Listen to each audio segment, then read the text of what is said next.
دیکھیں آپ کو یاد ہوگا کہ تقریباً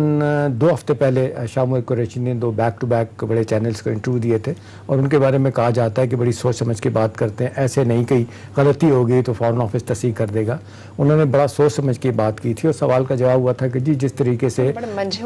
ہوئے سیاستدان بھی ہے، فارن منسٹر پہلے بھی رہ چکے ہیں اور ریمنڈ ڈیوس کے مسئلے پہ انہوں نے خود ریزائن بھی کیا تھا۔ اب دیکھیں بات یہ ہے کہ جس طریقے سے ہم دیکھ رہے ہیں کہ یونائٹڈ نیشن میں جنرل اسمبلی میں سیکورٹی کونسل میں اس سال 4 مرتبہ کشمیر ڈسکس ہو چکا ہے۔ OIC میں ہم اس پہ بات ہی نہیں کر رہے۔ OIC جو آرگنائزیشن آف اسلامک کنٹریز ہیں اس میں ایک دفعہ بات ہوئی ہے، وہ بھی کانٹیکٹ گروپ کا جو اجلاس ہوا۔ پاکستان بار بار کہہ رہا ہے کہ جی فارن منسٹرز کونسل میں اس کو ڈسکس کیا جائے۔ سعودی عرب کیونکہ سیکریٹریٹ بھی ہے اور وہ لیڈ بھی کرتا ہے، کسی نہ کسی وجہ سے ان کے اپنے بزنس انٹرسٹ بھی ہیں،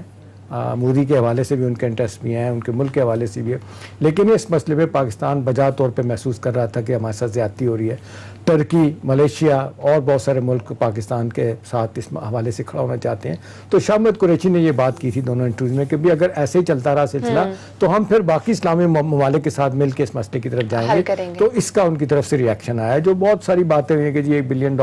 ہم نے $3 بلین ان سے کیش لیا ہوا ہے، اب ٹھیک ہے انہوں نے دیا، بیل آؤٹ کیا ہمیں، چائنا سے لے کے $1 بلین واپس کر دیا، $3.2 بلین کے ہمیں وہ انہوں نے ڈیفرڈ پیمنٹ پہ تیل دینا تھا، وہ دے بھی رہے ہیں، وہ ابھی تک معاملہ چل رہا ہے۔ دیکھیں اب جو بتانے والی بات ہے کہ جس طریقے سے شاہ محمود قریشی کا بیان آیا، پھر ISPR کی طرف سے کلیریفیکیشن آئی، میرا خیال ہے بہتر یہی ہوتا کہ دونوں 19-20 کا فرق رہا ان میں، فارن آفس اس پہ بات کرتا یا کوئی کلیریفیکیشن ایسی آتی کہ جس سے یہ نہ لگتا کہ شاید سول اور ملٹری اداروں میں کوئی خدا نہ خواستہ کوئی ایسی سوچ کا فرق ہے۔ بہرحال جس طریقے سے اب ہمارے آرمی چیف وہاں پہ گئے ہیں، ISI کے چیف ہی وہاں پہ گئے ہیں، دیکھیں ماریا پہلے تو ایک بات میں واضح کر دوں، جو کچھ لوگ کہتے ہیں کہ جی پاکستان کے آپشن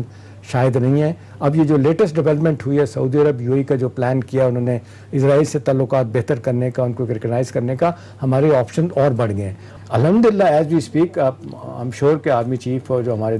اور لوگ بھی گئے ہیں وہاں پہ ڈیفینیٹلی اپنا نقطہ نظر بتائیں گے، اور یہ ان کی طرف سے ہم جو دیکھتے ہیں کہ جو خاموشی ہے اس پہ بھی انہیں سوچنا پڑے گا ہماری، اب ایسا نہیں چل سکتا۔ دیکھیں کشمیریوں پہ جو ظلم ہو رہا ہے ہم آئسولیٹ نہیں کر سکتے، بولنا پڑے گا۔ اب دیکھ لیں ہمارے ملک میں ہر طبقہ فکر کے لوگوں نے اس پہ ریئیکٹ کیا، فلسطین سے ہم کیسے ہٹ سکتے ہیں؟ اب ہمارا 74 سال کا اب اپنا ایک پرانا اسٹینڈ ہے، اس کو ہم کیسے ختم کر پہنچ جائیں؟ ایسا نہیں ہو سکتا، ان کو بھی پتا ہے کہ یہ ممکن نہیں ہے۔ اب ٹھیک ہے 2 اسٹیٹ کا جو کہا گیا ہے، 2 اسٹیٹ ہونی چاہیے فلسطین کے بارے میں، ہم فلسطین انہوں نے بھی مانا ہوا ہے، سعودی عرب کو اپنا اسرائیل کو اسرائیل بھی مانتا ہے، وہ آپ قائم کر دیں چیزیں ٹھیک ہو جائیں۔ فردر نیکسیشن جو ہے نا وہ جس طریقے سے کر رہا ہے، اور وہ جو ہے سعودی عرب نے یہی کہا ہے کہ ہم سے وعدہ کیا ہے کہ فردر جگہوں پہ قبضہ نہیں کیا جائے گا۔ ابھی کہیں نہ کہیں جا کے تو بریک لگنی چاہیے نا، جس طریقے سے پیلسٹائن کے لوگوں کو مارا جا رہا ہے، کشمیر کو